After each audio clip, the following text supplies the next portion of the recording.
I finally got a cute, look at that backdrop. Can we just take a second to, look how cute that is. What is up, you guys? It's Chase and welcome back to my channel. Hi, how are you guys? I hope you're not crooked this time because you were last video. What is going on? How are you? If you are new here, hi, welcome. Let's introduce ourselves. I will start. My name is Chase and I am a hot mess. I'm a big mess, honestly. Quite honestly, I'm just a mess. So, if you like hot messes and if you're intrigued by this Hot Mess Express, then join, subscribe, click that red button. It's free, and guess what? That means you are a member of the Hot Mess Express, and this train does not stop. It goes full steam ahead. It just keeps going. There aren't brakes on this train. So, no, there aren't. That was a really quick introduction. So I'm not putting my hair up today because it always messes it up whenever I put it up in a hairband thingy. So I might mess with it a lot. So last week, what did we talk about? We talked about the Mansfield Fire Museum, and we talked about the history of the building, or the short history, what I could find. And then we talked about the artifacts inside the building. And last but not least, we of course talked about all the hauntings. And I actually had a few experiences there, which was crazy to me. I didn't think I would when I went into the building because I was only there for a tour and then to kind of talk for a little bit. And I think altogether I was only there for about 2 hours, maybe a little bit longer. And in those 2 hours, I had 6 experiences. So if you want to go check out that video, if you want to hear some of the claims that people have while in the museum and you want to hear about what I experienced, then definitely go check out that video. It's a pretty good one. So this week, what are we talking about? I went through a few different places before I decided to do this one. First place was Brownella Cottage, which is also in Galleon.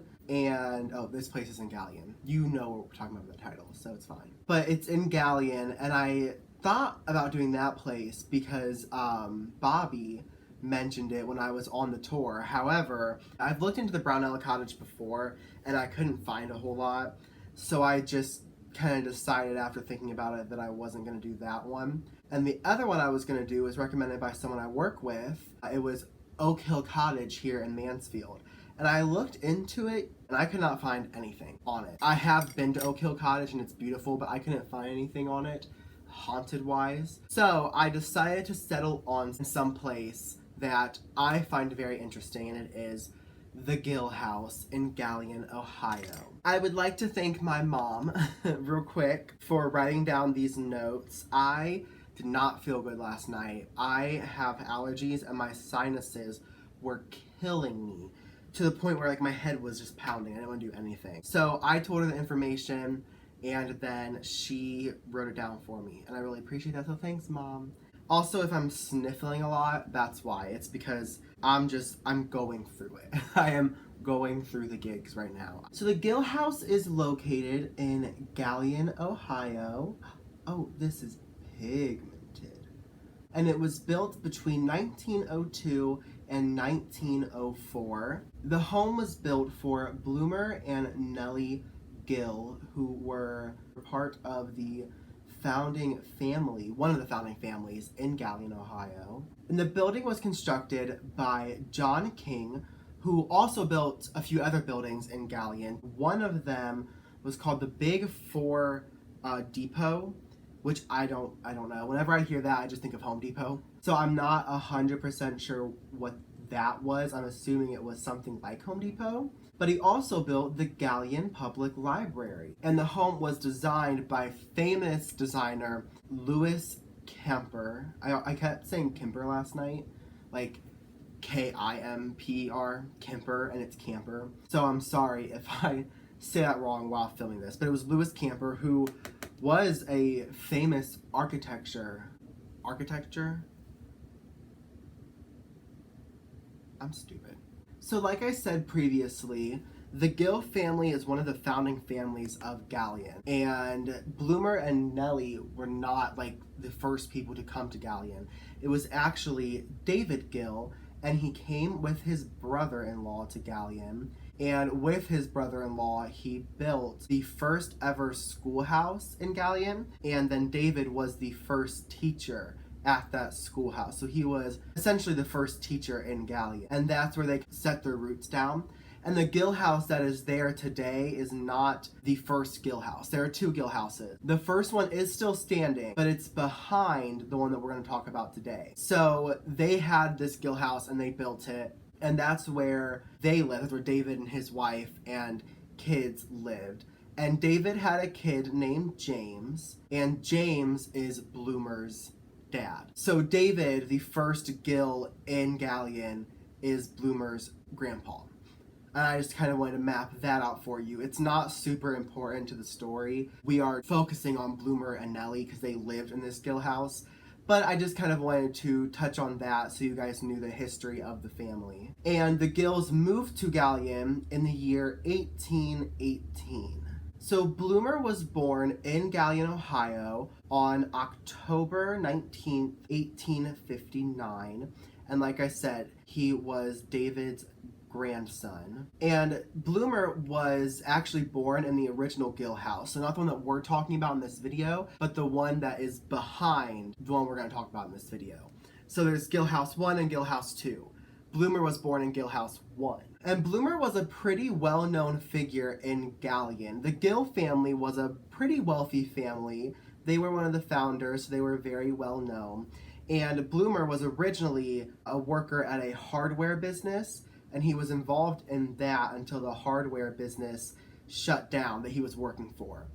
And after they shut down, Bloomer partnered in a drugstore in Gallian. It was a local drugstore, and he worked there until the drugstore closed down. And it was actually, I think, bought out, or it was like sold or something, but I wasn't sure. I didn't understand, so I just said it closed, because it did eventually close. And then after the drugstore closed, he became involved in the manufacturing business. So from what I understand with Bloomer, he was kind of in everything. Like, he had his hands in like everything, it seemed like, which is probably how they got so wealthy. So once he became involved in the manufacturing company, he became pretty successful there. So once he joined the manufacturing business, he actually became pretty successful, and he served as the Secretary of Treasurer for the Howard Car Company. Right? Howard Motor Car Company. So, oh, that's my mirror. Hi. And he worked with them for quite a while. Bloomer was also very involved in the Elk Lodge. He was a charter member of Elk Lodge number 1191. So now you have a little information on Bloomer. Let's kind of talk about Nellie real quick. So Nellie was born on September 7th in 1863. And she was actually born in Boston. So she was not a native Gallioner, or was that? Why does this always happen? Why does it get so dark whenever I'm filming? Thank God for my ring light. She was not native to Gallian. She was born in Boston, and then her parents decided to move to Gallian for work. And that is where her and Bloomer met, and they were married on February 28th, 1885. Now, like I said previously, Nellie and Bloomer were friends with a lot of well-known American figures, like not just in Ohio or in Gallian, but in America. They were friends with Henry Ford. Henry Ford is actually documented to be the first person to ever drive a car in Gallian. He drove down from, was it Maine, I think is where it was? I could be wrong. But I believe it was Maine that he drove down from to visit Bloomer and Nellie in Gallian. They were also friends with the person who started Firestone Tires. I can't remember his name. Was it Harvey? Harvey Firestone or Howard Firestone? I should have done more research. I'm very unprepared. But they were friends with the man who invented the Firestone Tires. And the one that I think is the coolest and the craziest, Nellie was friends with a woman named Mina. They were childhood friends, and it was like her best friend. And Mina ended up marrying Thomas Edison.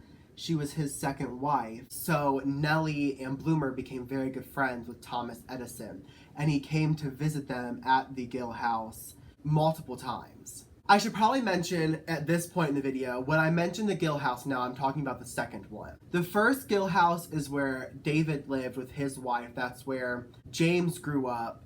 But then when Bloomer, he was born in the first Gill house. When he got old enough, he hired John King and Lewis Camper to build the second Gill house, and that's where they lived for the rest of her life. So now I'm talking about the second Gill house. Just wanted to make that a little more clear. So Nellie was active in a lot of different charities and organizations. She was active in the First Methodist Church here in Ohio. She was also into, this is going to be a very long name, so I'll have to look at my notes, sorry. It was the Olentangy chapter of the Daughters of the American Revolution. So she was in that, and she was also in a club, I guess is what it's called Fortnightly, which I looked it up because I didn't know what that was, and I guess it is still around today, but it's not as popular, it's not big and booming, but it was just for women to meet and become friends and have a thing once a month that they go to, like a luncheon or something. It was a women's club. It was a women's club. We talked about those. Go back and watch it. I made the playlist. I'll link it below. I'll also link below the last video about the Fire Museum. Okay, so real quick, I'm going to throw on some mascara, and then I'll be back to finish the history of the Gill family. Okay, we're back. I put my mascara on, and we are good to keep going. So last week, I told you guys if you hadn't listened to Echo Smith's new album, you needed to go do it. And I hope you guys did. I have the record right there on my wall. It's very good. And this week, in between takes, I'm listening to RuPaul's new album. It's called You're a Winner, Baby. And it is really good. I just started listening to it today. There's one song on it. God, it's called The Birthday Song, and it's the worst song on the album. But get past that one and you're fine. I love it. It's a very good album. So go listen to that one now this week and get back with me. Who am I? I'm a paranormal channel, I'm a beauty channel, and I'm a music review channel. So you get it all here. What else do you need?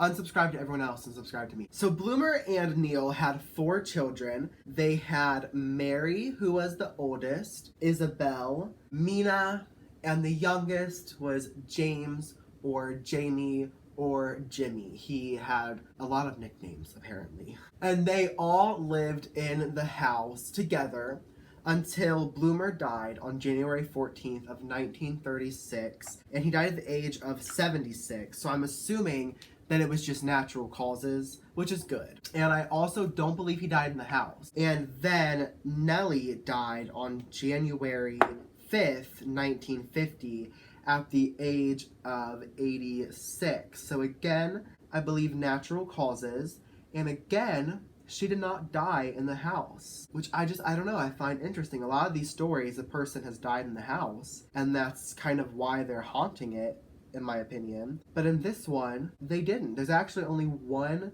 person who is known to have died in the house, and that was the mother of the Talbot family. So eventually, you know, the kids of the Gill family grew up and they moved out. I believe Mary stayed in the house and lived with Nellie after Bloomer's passing, but Nellie passed away, the kids moved out, and the Gill house was put up for sale. And the Talbot family bought it. He was, I believe, an attorney in Gallion. He was a very well-known attorney in Gallion, and they bought it, and it was him and his wife. They didn't have any kids, and then his mother wanted to come move in to the house with them. And his wife said, quote, "over my dead body." So I guess he really wanted his mom to come live with him, which, like, no judgment, me too. So they built a wall right in the middle of the house. That way it was one house separated into 2, so his mom could live there, but not in the house with them. Their names were Dean and Bonnie, by the way. Dean and Bonnie Talbot. I don't know the mother's name, but I do know that she did pass away in the house. And people do think that she is still in the house and her energy is kind of there. After that family passed, I'm honestly not too sure what happened to the Gill house or how it became a historic figure in Gallium, but it is a historic figure now, and they offer ghost tours and ghost investigation, which I will get into later on in the video. So let's get into the paranormal. So going into researching this house, for some reason I had it in my mind that this was going to be like demons and the devil. I don't know why, but in my mind I had this house out to be like possessed by Satan himself. I don't know, it just kind of gave off that vibe. I'll insert a picture of the house here.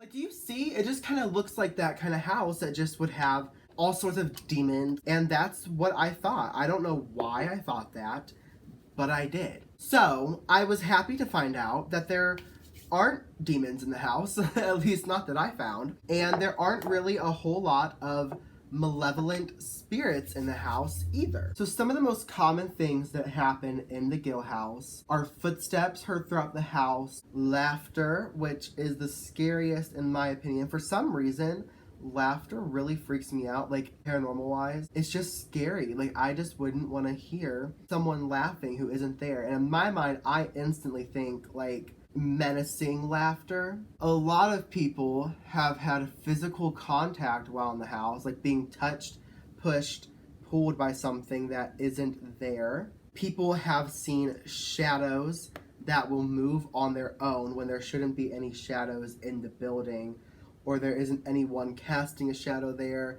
Just odd, kind of unexplained shadows happen throughout the building. And multiple people have seen full body apparitions in the Gill house during investigations and while they're just there. I was watching a video that I will leave linked down below, and it is a group of 3 men who they ghost hunt, and they did an episode on the Gill house where I got some of my information. I'll leave that channel and that video linked down below. During the tour, this guy said that they have more active nights than non-active nights. Multiple guests and workers have seen the apparition of a little girl in white. And now, from my understanding, the only person who has died on the property is the mother of the Talbot family. Why would there be why would this place be so haunted, but also why would there be a little girl in white? The answer to your question, at least what I think, is that there's a lot of residual energy in this house. And if you don't know what that is, Google it, because I don't know how to explain it. This house was a happy place for a lot of people. So maybe that energy is just kind of lingering there, and that's why people are seeing this little girl in white, because no little girl has ever passed away in the house, according to my knowledge and the research that I did. But people have seen a little girl dressed in white wandering around the Gill house. This man also said that during a ghost investigation one night, this group was in the house, and all of a sudden they started hearing tapping. And he said that he didn't want to say it sounded like a heartbeat because that would blow it out of proportion, but it was just like a tapping that was consistent, and it would go on and then stop, and then go on and stop. And they looked all through the house, and whenever they would get to where the tapping was, it would stop, but then when they would leave, it would start back up. And it happened for 3 hours. Now, I don't know if that is just something in the house. There might have been water dripping. I don't know. But it's just odd. They've never heard the tapping before that. It starts, it goes on for 3 hours, and it stops when they get into the room to investigate it, and then it starts up again, and then after 3 hours it stops. And they haven't heard it since then. People have also witnessed a mist in the Gill house. They say it's like a swirling mist, and it's white, and it just swirls around, and he said that it kind of darts from room to room and darts around the house. And I guess that's the most common thing that people see in the Gill house, that it just will show up randomly. And he said that as they were waiting for this group to come investigate and film the video, they saw the mist 3 times. One story they told during this video, I thought it was really interesting. They were investigating, and when people come in to investigate the Gill house, a worker of the Gill house has to stay there with them throughout the night. They can't just be in the house alone. So this worker was sitting there during an investigation, and she was up on the floor, and she was by herself, and all of a sudden, she feels something run through her hair. And she didn't really describe what it was. In my mind, I think of like a hand running through your hair like this, but she felt something run through her hair, and she kind of grabbed it and looked around. She thought, okay, that's kind of odd, but whatever. and there were people investigating the basement, and this woman comes up from the basement, and she asked, like, oh, are you guys finding anything? And the woman says, yeah, actually, the strangest thing just happened to me in the basement. I felt someone, like, touching my hair, like someone was running through my hair. And for that to happen just a few minutes apart from each other in the same night, I think that was an entity probably playing with them and trying to mess with them, make them freak out a little bit. Now, an active spot in the Gill house, and it's not the most active spot, but it is one of them, is the attic. They actually have a ball up there, and they call it Jimmy's ball for the youngest son, because they believe that his ghost is up there and he likes to play with the ball. And they said that in the attic, there's actually a lot of children energy and residual energy from children, they believe, because the attic was such a hot spot for kids back in the day. They had a basketball hoop up there that kids would come and play basketball, and they actually had the backboard still in the attic. And in the attic, they had a swimming pool, so kids could come and swim there. So I think that most likely kids, that was like a happy spot for them, so they went back there. And this is a lot of children activity in the house.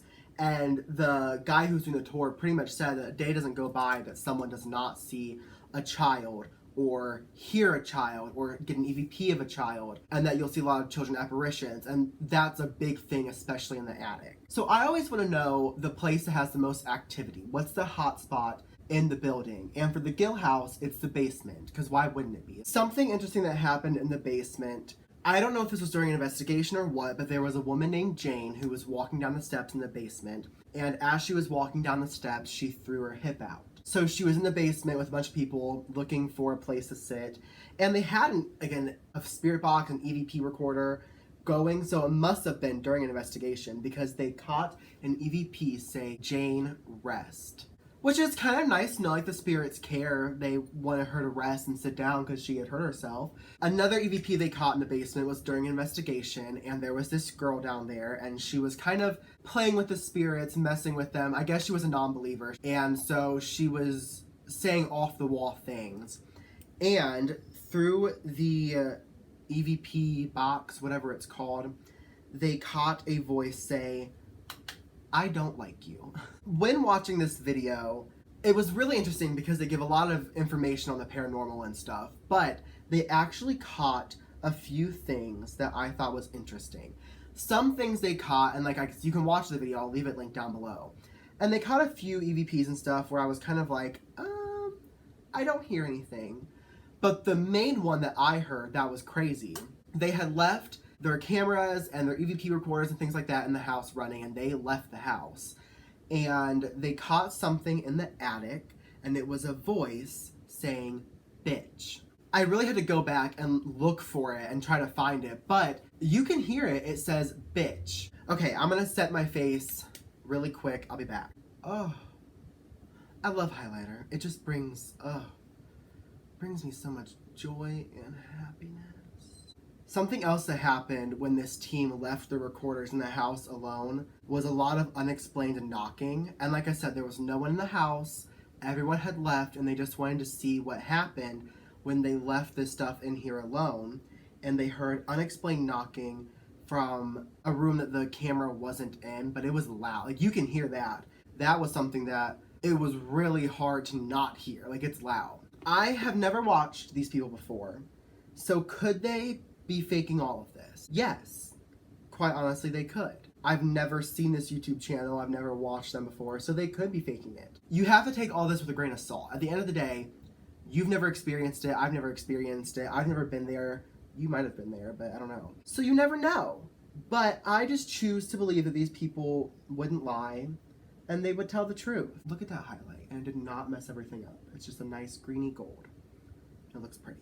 Okay, real quick, I'm going to do my lower lash line off camera, and then I will come back to wrap up this video. Okay, I'm back. Yes, I'm adding more highlight, leave me alone. So if you are interested in doing your own paranormal ghost hunt at the Gill house, you can do so. They have the Gill house open for investigations. Unlike most places we've talked about in this series,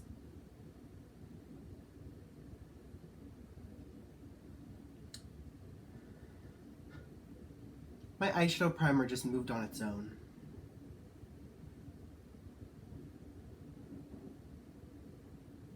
And like it's laying down on my bed, so I don't...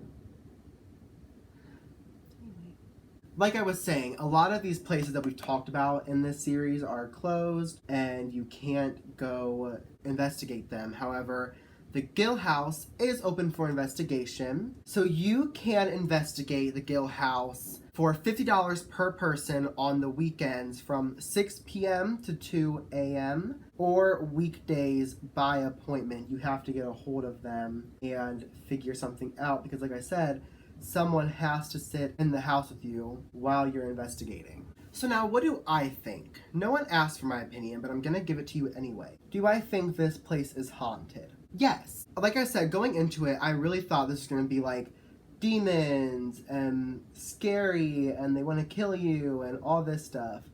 And I was pleasantly surprised to find out that it's not that at all. And I do think that this place is haunted. The claims that they have aren't outrageous. They're not crazy claims. They're things that I feel like most people could experience. So do I think this place is haunted? Yes, it seems to have a lot of activity. I would love to go to the Gill house. I do think that the place is haunted. I do think there are definitely things there and there's definitely some activity there. No, I'm not doing a red lip this week. I'm doing a nude. I used a lot of Anastasia in this video. I used blush, eyeshadow, highlighter, and lipstick. They should sponsor me. Alright, you guys, and this is the final look. I really like it. You can't tell, but I put a green matte in my inner corner and then put a white shimmer over it, and it looks good. This is like the first time that I've actually been really happy with my makeup. I can't pick out anything that I don't like. Ooh. So if you like this video, you already know the drill. Like it. Comment. Let me know what you thought about the Gill house. If you've been there, talk to me about it. Let me know. I love to talk about the paranormal, so comment down below. Share the video so all of your friends and family can see me and get spooked. And of course, subscribe. We're at 40 right now. I would love to get to 45 or 50 if we can, so please subscribe. I will leave all the links down below to the places that I use to find information on this if you want to kind of do your own research, along with the video I watched and their channel. And of course, I always leave the products that I use on my face down below, along with the prices, so you can run and pick them up if you want to. Or if you're like, oh, I like his look, let me see if I have that palette, and you do have the palette, you can play around with it. I always do that stuff down below. I love you guys for watching. Thank you for sticking with me. We are at number 6. That's crazy. Week 6. Who would have thought I could be consistent? Not me. I love you guys so much. I will see you in the next one. Bye, guys.